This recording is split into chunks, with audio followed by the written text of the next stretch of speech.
ଗତ ରବିବାର ମାନେ ଏପ୍ରିଲ 12 ତାରିଖ ମୋ ଜନ୍ମଦିନ ଥିଲା। ଆଜି ଆସି 16 ତାରିଖ ହେଲାଣି।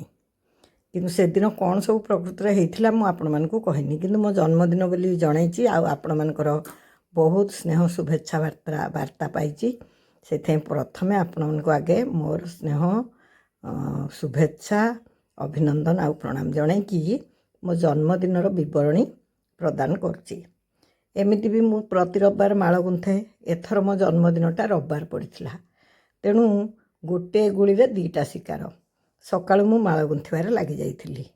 ଆଉ ସଭା ଆଗ ସାନ ପୁଅ ଆସିକି ମୋତେ ତା'ର ଅଭିନନ୍ଦନ ଜଣାଇଲା। ତାପରେ ପୁଅ ଆସିକି ଶୀଘ୍ର ପଳେଇବ କହିବାରୁ ମୁଁ ତା ଫୋନ୍ଟାକୁ ଛଡ଼େଇ ନେବାକୁ ଚେଷ୍ଟା କରୁଥିଲି।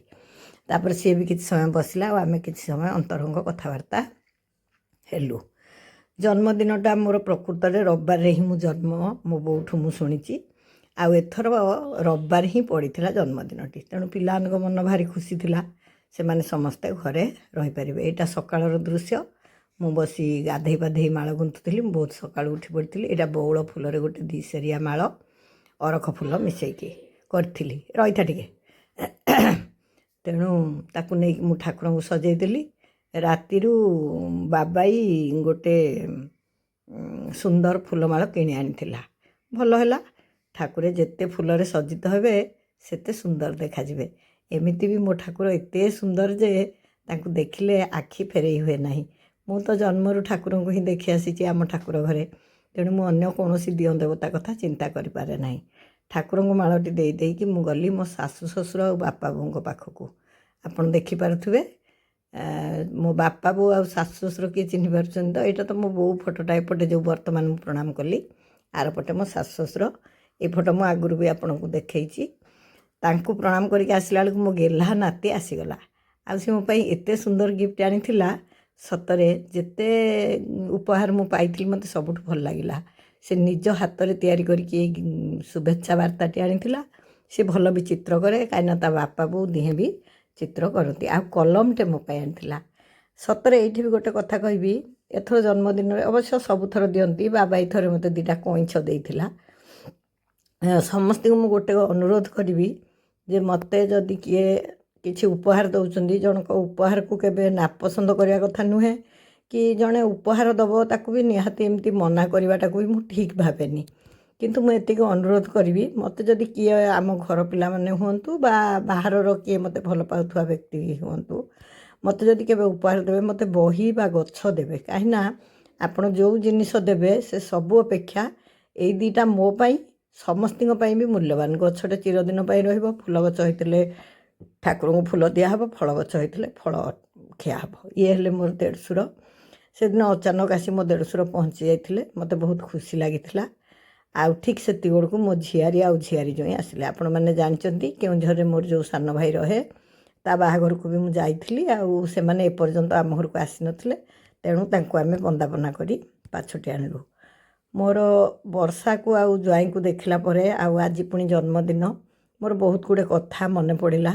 ସବୁବେଳେ ମୁଁ ଏତେ କଥା ଗପେ ଯେ ଫଟୋ ସାଙ୍ଗେ କିଛି ଯୋଗାଯୋଗ ରହିପାରେନି। ଯାହା ସବୁ ଦେଖାଉଛି ସେଗୁଡ଼ା ସବୁ ମୋର ଜନ୍ମଦିନର କାର୍ଯ୍ୟକ୍ରମ। ଆଉ ଯାହା ମୁଁ କହୁଛି ସେଇଟା ମୋ ଅନ୍ତରର ନିବେଦନ, ଆପଣମାନଙ୍କ ସାଙ୍ଗେ ଅନ୍ତରଙ୍ଗ ହେବାର ମାଧ୍ୟମ।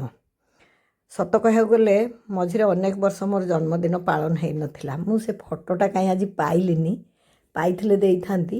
କିନ୍ତୁ ଆଉ ଥରକୁ ଯଦି ଯେତେବେଳେ ବି ପାଇବି ନିଶ୍ଚୟ ଆପଣଙ୍କୁ ଦେଖେଇବି ସେ ଫଟୋ।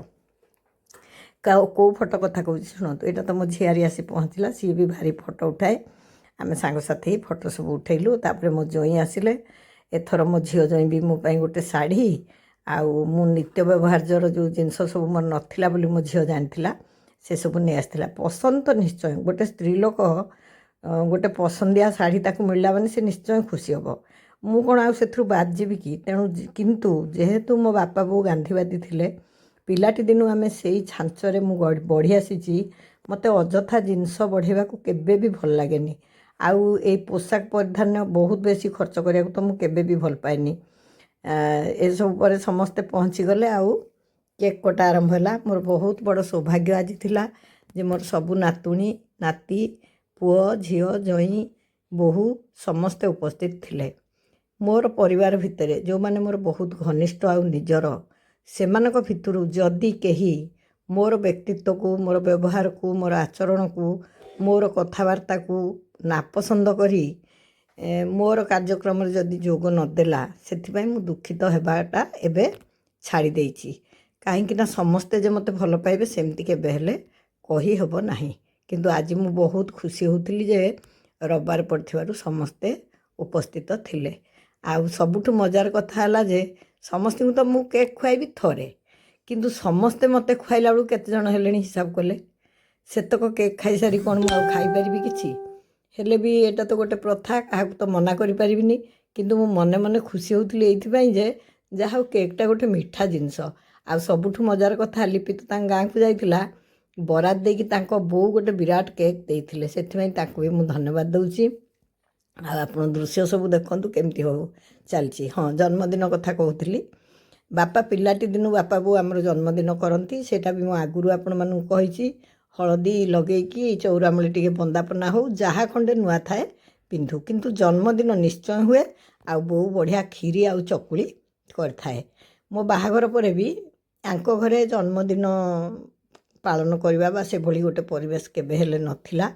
ଆଉ ସବୁବେଳେ ତ କହିଛି ଇଏ ଗୋଟେ ବହୁତ ଉଦାସୀନ ମଣିଷ।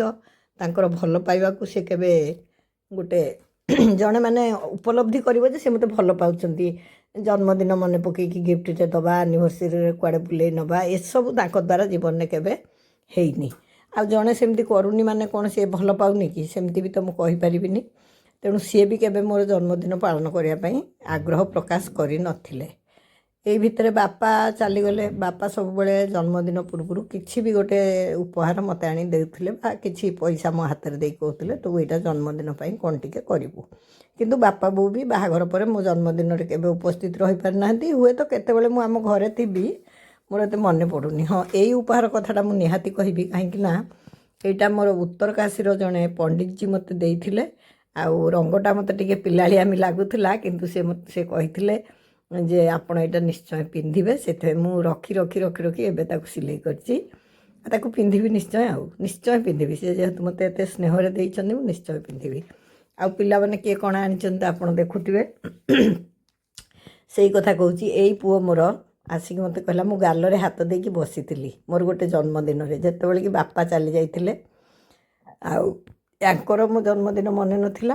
ଏଇ ପୁଅ ଆସି ମୋର ଗୋଟେ ଫଟୋ ଉଠାଇଦେଲା। ଆଉ ମୋତେ କହିଥିଲା, ବୋଉ ମୋର ମନେ ଅଛି ତୋର ଆଜି ଜନ୍ମଦିନ। ମୋ ଆଖିରେ ଲୁହ ଆସିଯାଇଥିଲା। ଯାହା ବି ହଉ, ଗୋଟେ ପିଲା ତ ଆସି ମୋତେ କହିଲା, ମୋ ପିଲାମାନଙ୍କ ଭିତରୁ ଜଣେ ତ କହିଲା, ବୋଉ ଆଜି ତୋର ଜନ୍ମଦିନ, ତମ ଘର କଥା ମନେ ପଡ଼ୁଛି ନା, ତୁ ମନ ଦୁଃଖ କରୁଛୁ ନା, ଏମିତି ସବୁ କହିଥିଲା। ମୋତେ ବହୁତ କଷ୍ଟ ବି ହେଇଥିଲା, ବହୁତ ଖୁସି ବି ଲାଗିଥିଲା। ତାପରେ ସେ ବର୍ଷ ଗଲା। ଆର ବର୍ଷ ସେ ସବୁ ଭାଇ ଭଉଣୀ ମିଶିକି ମୋର ଜନ୍ମଦିନ ପାଳିବା ଆରମ୍ଭ କଲେ। ସେ କଥା ମନେ ପଡ଼ିଲେ ଏବେ ବି ମାନେ ମୋ କଣ୍ଠ ରୁଦ୍ଧ ହୋଇଯାଉଛି, ଏଇଥିପାଇଁ ଯେ ଜୀବନରେ କେମିତି ସବୁ ପରିସ୍ଥିତି ଆସେ। ସେମାନେ ତାଙ୍କ ଖର୍ଚ୍ଚରୁ ଅଳ୍ପ ପଇସା ଏକାଠି କରିକି ମୋ ଜନ୍ମଦିନ 3-4 ବର୍ଷ ପାଳିଲେ। ଇଏ ତ ମୋତେ କିଛି ବିରୋଧ କରନ୍ତିନି, ତାଙ୍କର ମନେ ରହେନି। ତାପରେ ସିଏ ବି ସେଠୁ ମିଶିଲେ, ଯାହା ବି ହଉ। ତାପରେ ଧୀରେ ଧୀରେ ମୋ ଜନ୍ମଦିନ ପାଳନ ହେଲା। ଆଉ ଏବେ ମୋର ପରିବାର ବଢ଼ିଲା ପରେ, ଜୀବନସାରା ପରିବାର ଆସିଲା ପରେ ମୁଁ ଆପଣମାନଙ୍କଠୁ ଏତେ ସ୍ନେହ, ଶୁଭେଚ୍ଛା, ଆନ୍ତରିକତା ପାଉଛି, ମୋ ମନ ପୁରା ପୁରି ଉଠୁଛି। ଆଉ ଏ ବର୍ଷ ଜନ୍ମଦିନଟା ମୋତେ ବହୁତ ଖୁସି ଲାଗୁଥିଲା। ମୁଁ କଥା ଛଡ଼ାରେ ପିଲାମାନଙ୍କୁ କହିଲି, ମୁଲାରେ ବାପା ଏ ଜନ୍ମଦିନଟା କ'ଣ ମୋତେ ଏତେ ଖୁସି ଲାଗୁଛି, ଆଉ ତୁମେ ସମସ୍ତେ ଏତେ ସମୟ ମୋ ପାଖରେ ଉପସ୍ଥିତ ରହିଛ। ଆଉ ମୋତେ ଲାଗୁଛି ଏଇଟା ମୋର ଶେଷ ଜନ୍ମଦିନ ହେଇଯିବ କି? ମୋତେ ପିଲାମାନେ ଚିଡ଼ିଲେ। ମୁଁ କହିଲି, ଦେଖ, ମୁଁ ଏଇ କଥାଟା କୌଣସି ଗୋଟେ ମାନେ କୌଣସି ଗୋଟେ ଫୁଲେଇ ହେଇକି ବା ମୁଁ ଏମିତି କହିଲେ ମୋର ଗୋଟେ ଭାଉ ବଢ଼ିବ, ଏଭଳି ଭାବରେ ମୁଁ କହୁନି। ଏଇଟା ମୁଁ କହୁଛି ଏଇଥିପାଇଁ ଯେ ଜୀବନଟା ମରଣଶୀଳ, ଆଉ ମୃତ୍ୟୁର କୌଣସି ସମୟ ନାହିଁ।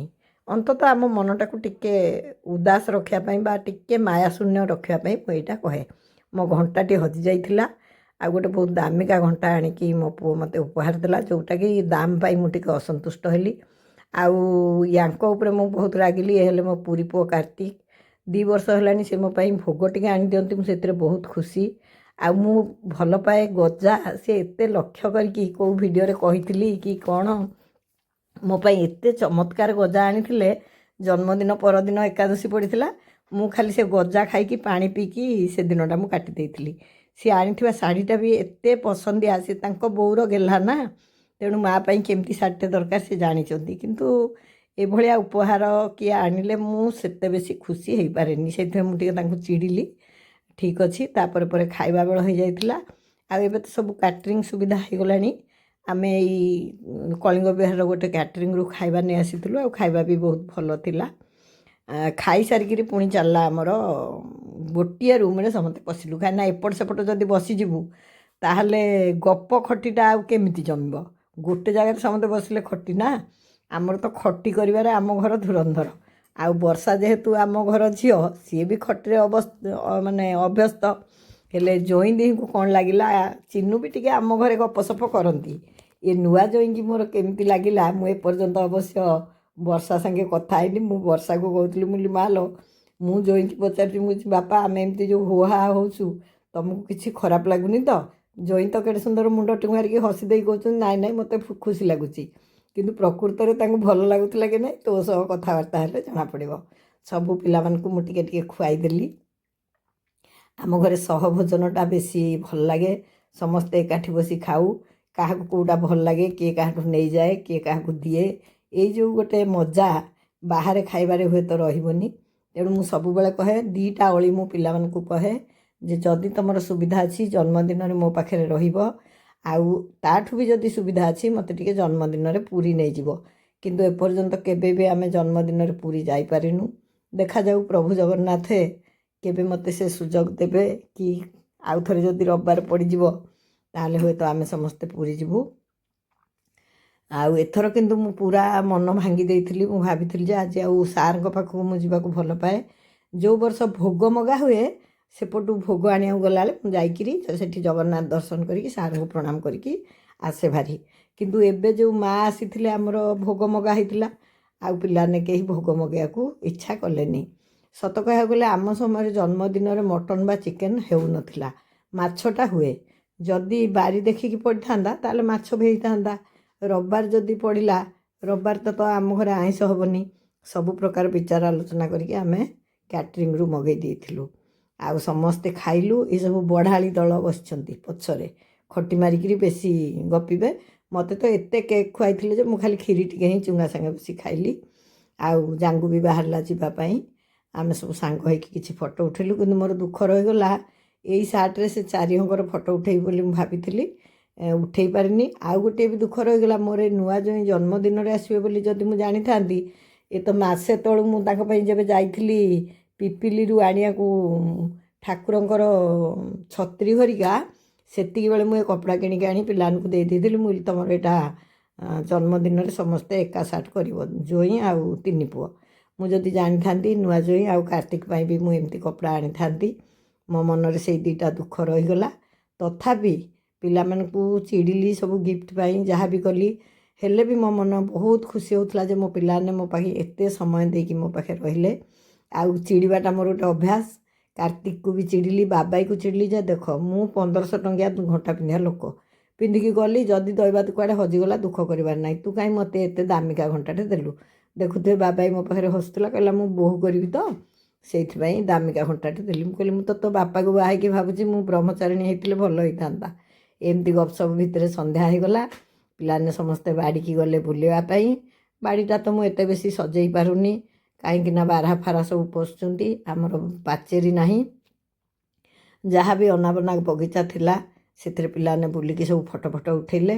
ଆଉ ସେଠୁ ସନ୍ଧ୍ୟାବେଳକୁ 6ଟା ବେଳକୁ ଘର ପୁଣି ଯେଉଁ ଖାଲିକୁ ସେଇ ଖାଲି, ସମସ୍ତେ ପଳେଇଛନ୍ତି। ମୁଁ ଚୁପ୍ ହେଇ ବସିଛି। ମୁଁ କହିଲି ଯାହା ହଉ ଶେଷକୁ ଏ ଗୋଟେ ବଢ଼ିଆ କାମ କଲେ। ମୋତେ କହିଲେ ଯିବ କି ଏବେ ଆଶ୍ରମ ଯିବା କି? ବୋଇଲେ ଆଉ ଚୋରକୁ ମାଡ଼ ପଚାରୁଛ, ଚାଲ ଯିବା।